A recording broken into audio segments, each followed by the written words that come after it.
Senhor esteja convosco.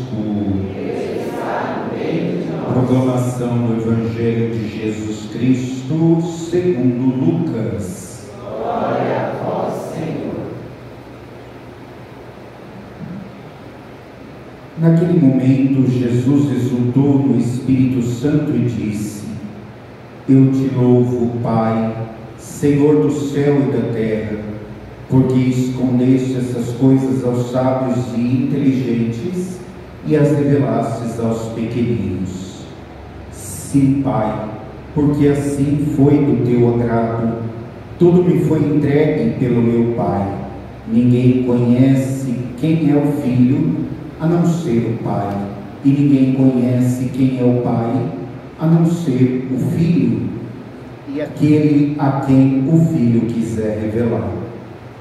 Jesus voltou-se para os discípulos e disse-lhes em particular: Felizes os olhos que veem o que vedes, pois eu vos digo que muitos profetas e reis quiseram ver o que estáis vendo e não puderam ver, quiseram ouvir o que estáis ouvindo e não puderam ouvir. Palavra da salvação. Glória a vós, Senhor. Meus amados irmãos e irmãs no Senhor, nós estamos à espera do nosso Rei Salvador, Messias, que é o Cristo Senhor. E a profecia de Isaías que nós escutamos na leitura de hoje pode ser para nós uma imagem muito abstrata do que é a vivência diante do Messias. Talvez nosso olhar, nossa mente, nós até imaginamos que seria impossível viver aquilo que é dito na profecia de Isaías. Mas a vinda de Jesus ao mundo, a vinda de Jesus, a primeira vinda de Jesus no mundo, já trouxe o sinal de paz e salvação para toda a humanidade. E esse sinal de paz e salvação, fonte e bênção de graça para todos os seres humanos. Nós, como eu disse no início da nossa reflexão, estamos aguardando a segunda vinda gloriosa de Jesus. E quando Jesus vier pela segunda vez e julgar toda a humanidade, e após esse julgamento, permanecer os eleitos de Deus, assim nós iremos viver novos céus e nova terra. A concretização, a realização daquilo que profetizou Isaías. A humanidade volta a viver no paraíso.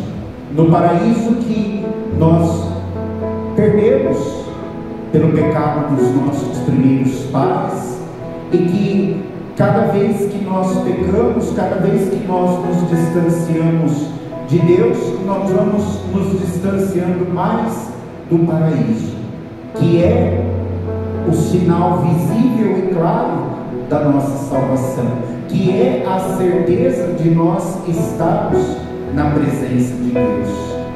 E a imagem que o profeta Isaías apresenta hoje é o que nós vamos vivenciar quando, envolvido pela graça salvadora do Senhor, nós iremos experimentar e viver novamente no paraíso e na graça do Senhor.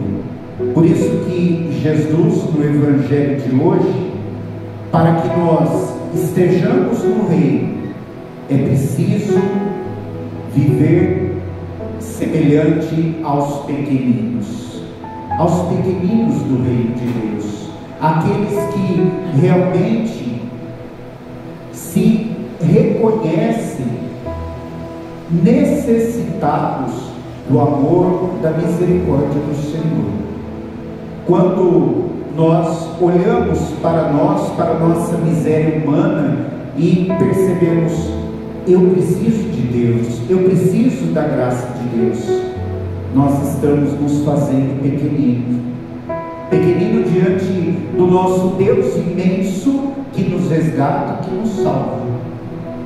Agora, quanto mais, isso nosso Senhor diz para nós, quanto mais arrogante nós nos colocarmos diante do Senhor, quanto maior for a nossa soberba, mais difícil será compreender os mistérios do reino, mais difícil será para nós entrarmos no reino de Deus, porque o reino de Deus é o reino da humildade, o reino de Deus é o reino da entrega total da nossa vida e do nosso ser.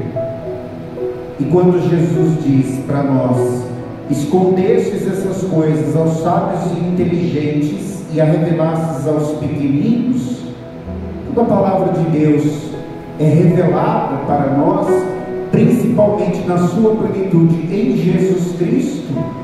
Nós temos então todos os meios necessários para que nós realmente estejamos juntos do Senhor, para que realmente nós experimentemos a salvação que vem de Deus.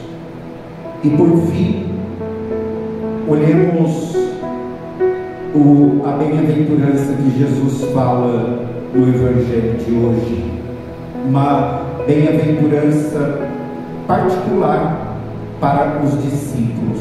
E quando a palavra de Deus diz discípulos, está se referindo a todos nós.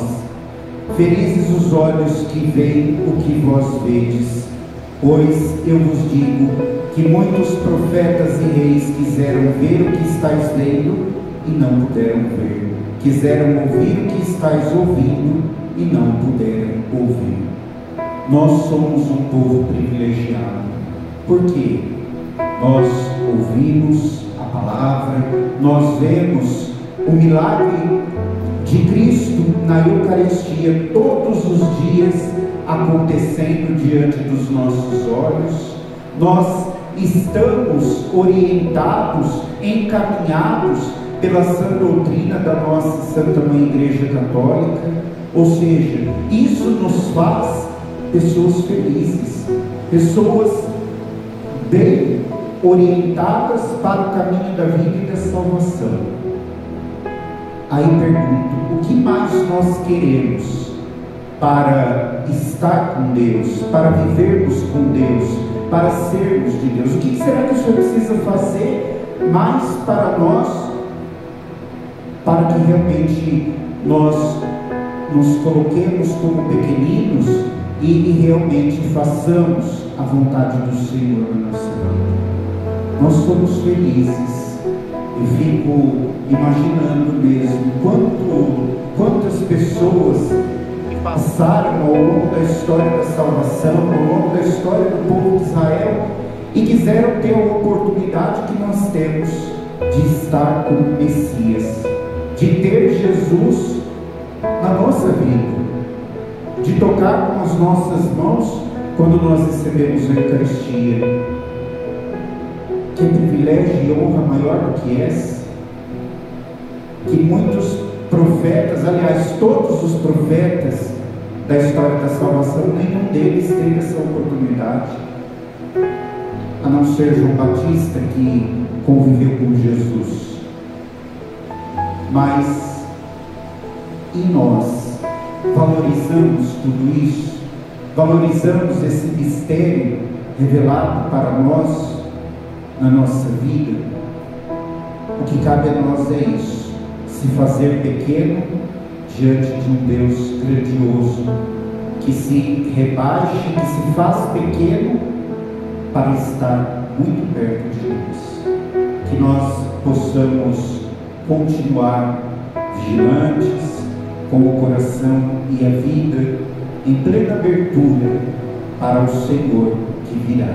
Estamos esperando o Messias, que Ele, ao chegar, nos encontre desejosos da graça do reino de Deus.